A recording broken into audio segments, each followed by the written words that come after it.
Study IQ IAS, आपका selection हमारा mission.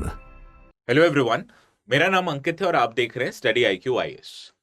आज के इस वीडियो में हम बात करेंगे पाकिस्तान में हुए एक बड़े कॉन्स्टिट्यूशनल बदलाव के बारे में और कैसे इस कॉन्स्टिट्यूशनल चेंज से पाकिस्तान की मिलिट्री, खास तौर पे उसके फील्ड मार्शल आसिम मुनीर की पावर बढ़ जाती है और इसका क्या नेगेटिव कोरिलेशन आएगा इंडिया और पाकिस्तान के इक्वेशन पे, कब आएगा, कैसे आएगा, क्यों आएगा, ये आज के इस वीडियो में हम समझेंगे।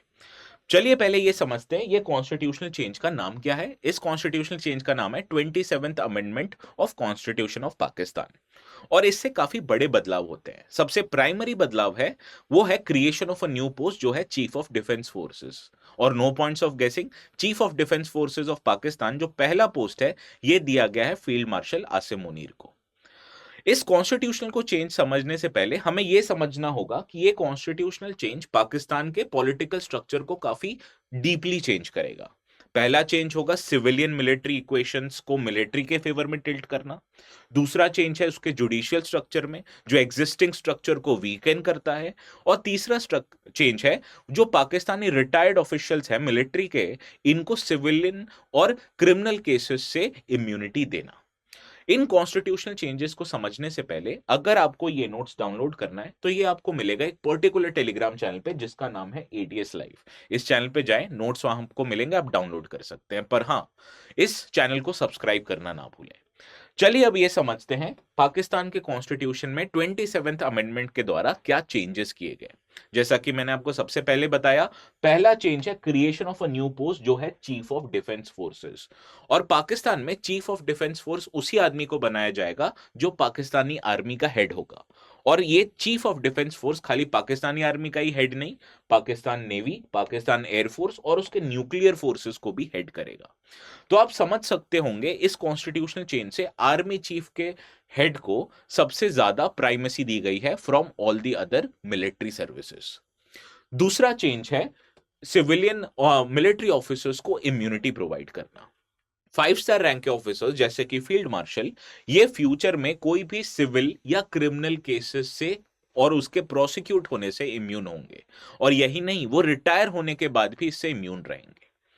तीसरा चेंज है पाकिस्तान के जुडिशियल स्ट्रक्चर में, जहां की एक नया court federal constitutional court of Pakistan को एस्टैब्लिश किया गया है और ये existing supreme court of Pakistan से ऊपर होगा। तो आप समझ सकते हैं इस चेंज के बाद एग्जिस्टिंग जुडिशियल स्ट्रक्चर को अंडरमाइन किया गया है। तो ये है 3 बड़े बदलाव पाकिस्तान के कॉन्स्टिट्यूशन में। पर इस बदलाव को समझने के लिए आपको प्रेजेंट पॉलिटिकल कंटेक्स्ट समझना बहुत जरूरी है। जाहिर सी बात है, आप समझते हैं for a long period of time Pakistan एक डिफैक्टो मिलिट्री डिक्टेटरशिप रहा है। तो ये डिफैक्टो मिलिट्री डिक्टेटरशिप जो इनफॉर्मल अरेंजमेंट था, इसको फॉर्मलाइज करने की जरूरत क्यों पड़ी, ये समझना आपको बहुत जरूरी है। और ये समझने के लिए हमको लास्ट ईयर 2024 के इवेंट्स पे खास तौर पे फोकस करना चाहिए। 2024 जब पाकिस्तान में डेमोक्रेटिक इलेक्शंस होने वाले थे, तब सत्ता में थे इमरान खान और उनकी पार्टी PTI। और जाहिर सी बात है, इमरान खान और उनकी पार्टी की existing head of Pakistani military Asim Munir से नहीं बनती थी और आसिम मुनीर नहीं चाहते थे कि वो फिर से सत्ता में आए।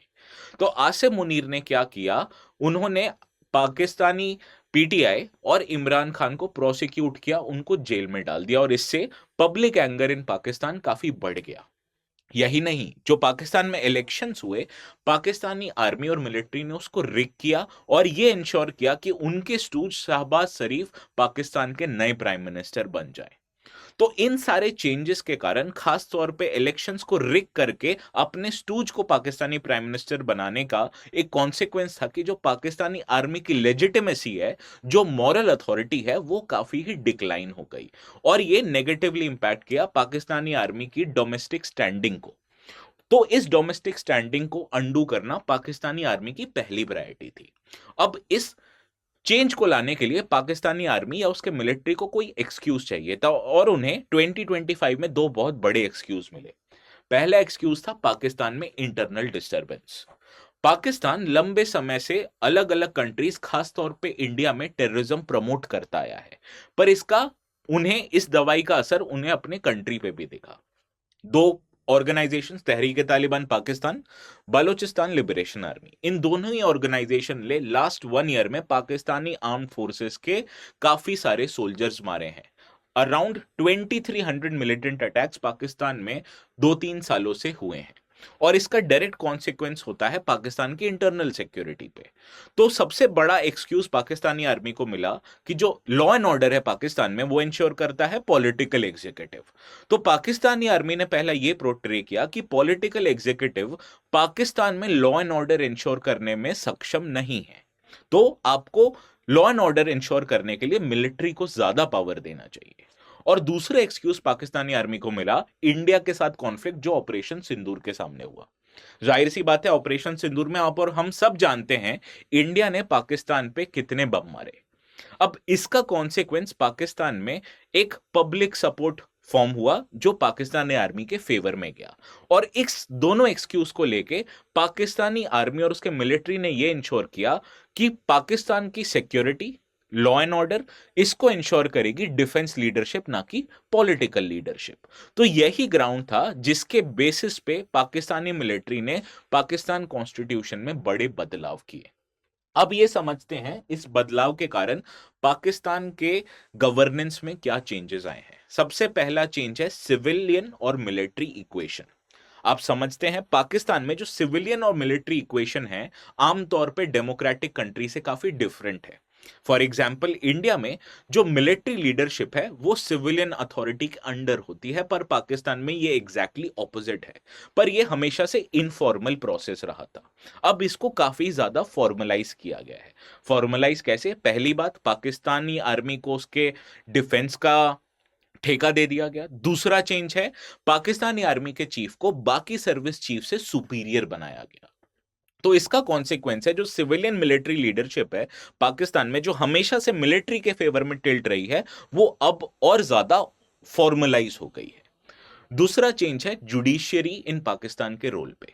आपने पहले भी देखा गया कई सारे पाकिस्तान के ऐसे बड़े बदलाव हुए जहां जुडिशियरी ने इंटरवीन किया, पर आखिरी 2 सालों में यह देखा गया कि जुडिशरी काफी ज्यादा पाकिस्तानी आर्मी के डिमांड्स को फुलफिल कर रही थी।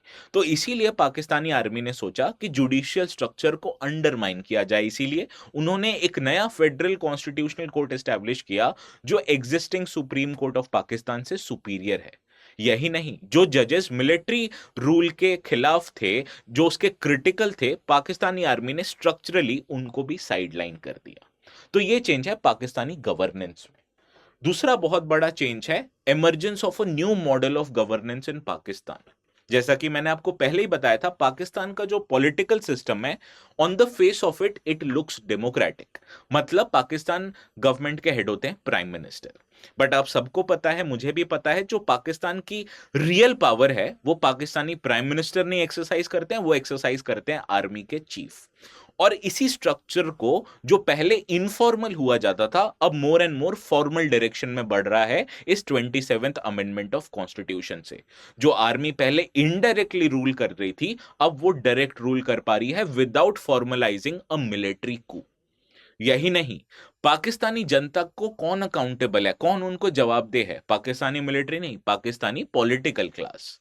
तो इन्होंने ये इंश्योर किया कि जो पावर उनके पास इनडायरेक्टली थी अब वो डायरेक्टली आ गई, और दूसरा इंश्योर किया कि वो डायरेक्टली पाकिस्तानी पब्लिक और जनता को रिस्पॉन्सिबल नहीं होंगे, वो अभी भी पॉलिटिकल क्लास होगा। और उन्होंने ये भी इंश्योर किया कि एग्जिस्टिंग पावर स्ट्रक्चर में अगर वो कोई भी गलत काम करते हैं तो वो फ्यूचर में किसी भी सिविल या क्रिमिनल प्रोसिक्यूशन से इम्यून रहेंगे, जो कि पहले डिक्टेटर परवेज मुशर्रफ के फेवर में नहीं था। समझे? तो ये बहुत बड़ा बदलाव है पाकिस्तान पॉलिटिकल स्ट्रक्चर में। अब समझते हैं इससे पाकिस्तान की फॉरेन पॉलिसी में क्या चेंजेस आएंगे। आपने एक बहुत बड़ा ट्रेंड रियलाइज किया होगा इस साल। आसिम मुनीर गए व्हाइट हाउस और उन्होंने डायरेक्ट 1-on-1 मीटिंग की अमेरिकन प्रेसिडेंट डोनाल्ड ट्रंप से। क्या आपने कभी भी इंडियन जनरल को किसी हेड ऑफ स्टेट से मिलते हुए देखा है? क्या कभी आपने मिलिट्री ऑफ आर्मी या फिर मिलिट्री के किसी भी सीनियर ऑफिशियल को फ्रॉम यूएस और यूके इंडिया के पॉलिटिकल क्लास से मिलते देखा है? नहीं। पर यह काफी बड़ा चेंजेस था पाकिस्तान आर्मी के फेवर में।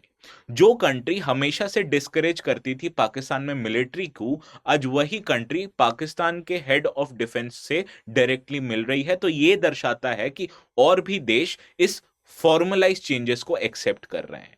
और इसका सबसे बड़ा रिलेशन आता है पाकिस्तानी आर्मी का central authority on foreign policy of Pakistan. यही नहीं, पाकिस्तानी आर्मी ने सऊदी से अपने रिलेशंस इंप्रूव किए, टर्की और चाइना से अपने रिलेशंस और सॉलिडिफाई किए, जिसका यह मतलब है पाकिस्तान डिफेंस डिप्लोमेसी के ऊपर जा रहा है। पाकिस्तान जो हमेशा से एक मिडिलमैन रहा है, वो अपने डिफेंस एबिलिटी को पिवट कर रहा है कि आकि वो फॉरेन पॉलिसी को ड्राइव कर पाए। और इसका एक बहुत बड़ा रीजन है पाकिस्तान का इकोनॉमिकली नाकाम होना। तो ये पहला चेंज होगा पाकिस्तान की फॉरेन पॉलिसी में, जिसका ड्राइवर एक पॉलिटिकल क्लास नहीं बट मिलिट्री क्लास होगा। दूसरा चेंज आएगा इंडिया और पाकिस्तान के मिलिट्री इक्वेशंस पे, इंडिया और पाकिस्तान के डिप्लोमेटिक रिलेशंस पे। आपको यह समझना होगा कि पाकिस्तान इस चेंज के बाद एक बहुत ही हार्डलाइन और मिलिटराइज पोस्चर अडॉप्ट करेगा इंडिया के साथ रिलेशंस में। और यह भी पॉसिबल है कि पाकिस्तान अपने आर्मी की लेजिटिमेसी इंश्योर करने के लिए इंडिया को टैक्टिकली प्रोवोक करेगा। यह टैक्टिकली प्रोवोक किस फॉर्म में होंगे, हम वो डिस्कस करेंगे। पहले जब भी पाकिस्तानी आर्म फोर्सेस या उसकी आर्मी इंडिया को टैक्टिकली प्रोवोक करती थी, जैसा कि पुलवामा अटैक के बाद हुआ, जिसके बाद इंडिया ने बालाकोट में बॉम्बिंग की, तो इंडियन गवर्नमेंट और इंडियन ब्यूरोक्रेट्स के पास हमेशा एक स्कोप होता था डिप्लोमेटिकली एंगेज करना पाकिस्तान के पॉलिटिकल क्लास से। पर जब पाकिस्तानी आर्मी पॉलिटिकल क्लास से सुपीरियर हो गई है, तो the scope of diplomatic engagement between India and Pakistan to cool down the tensions ये काफी कम हो जाते हैं। राइट तो बैक चैनल डिप्लोमेसी जो पहले हो सकती थी, कम होती थी लेकिन हो सकती थी, अब वो बिल्कुल या बहुत कम होगी।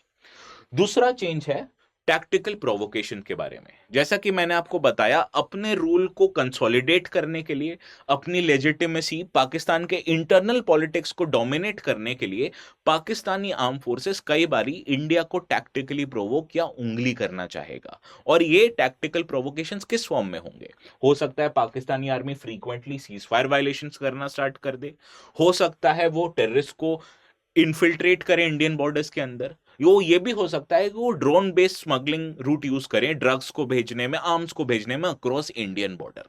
तो ये फॉर्म होंगे टैक्टिकल प्रोवोकेशन के। और जैसा कि मैंने बताया, इस टैक्टिकल प्रोवोकेशंस के बाद scope for back channel diplomacy, scope for diplomatic engagement काफी कम हो जाएगा।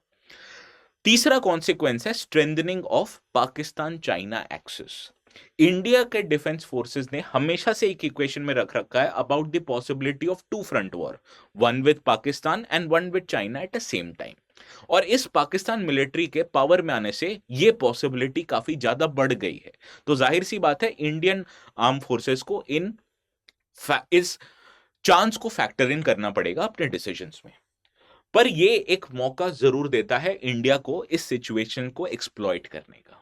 जैसा कि मैंने बताया, Pakistani army in comparison to Pakistani economy थोड़ी सुपीरियर है, पाकिस्तानी इकोनॉमी काफी वीक है, और इंडिया के पास मौका आ गया है पाकिस्तान के इस वीकनेस को एक्सप्लॉइट करने का। जाहिर सी बात है, पाकिस्तान कभी भी फुल स्केल वॉर इंडिया के साथ नहीं चाहता है। वो बस यही चाहता है कि वो इंडिया को टैक्टिकली प्रोवोक करता रहे और उस एक्सक्यूज को यूज करे अपनी पावर को डोमेस्टिकली कंसोलिडेट करने में।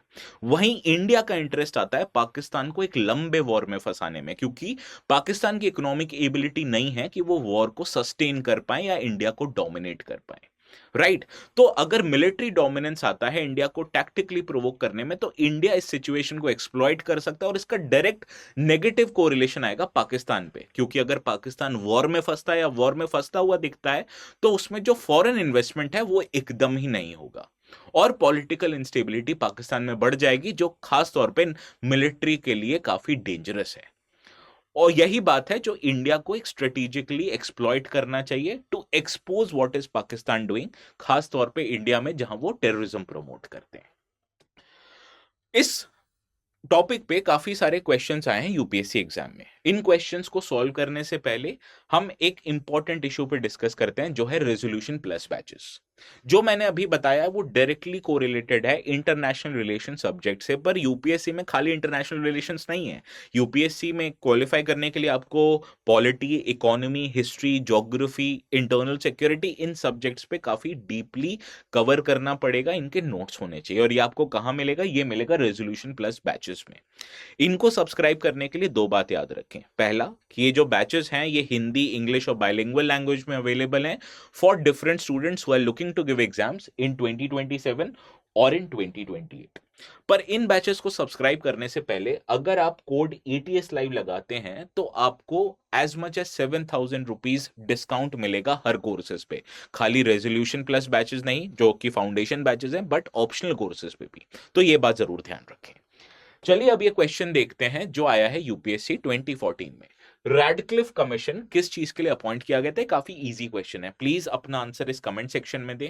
और आप क्या सोचते हैं? क्या आप मेरे एनालिसिस से अग्री करते हैं, डिसअग्री करते हैं? मेरे को कमेंट सेक्शन में बताएं। और पाकिस्तान को काउंटर करने के लिए ऑपरेशन सिंदूर के अलावा इंडिया के पास क्या ऑप्शंस है? आप फ्यूचर पॉलिसी मेकर्स हैं, आप जरूर बताएं कमेंट सेक्शन में। राइट, मैं आपके ओपिनियन जानना चाहता हूं। और अगर आपको नोट चाहिए तो ये मिलेगा इस टेलीग्राम चैनल पे जिसका नाम है ATS लाइव। और अगर आपको टेलीग्राम चैनल ढूंढने में कोई दिक्कत हुई तो आप हमेशा से इस QR कोड को भी स्कैन कर सकते हैं, आपको चैनल मिल जाएगा। और हाँ, सब्सक्राइब करना ना भूलें। तो यही था आज का टुडेज सेशन। फिर मिलेंगे। Please have a very good night and please have a very pleasant weekend also. Study IQ IAS, आपका सिलेक्शन हमारा मिशन।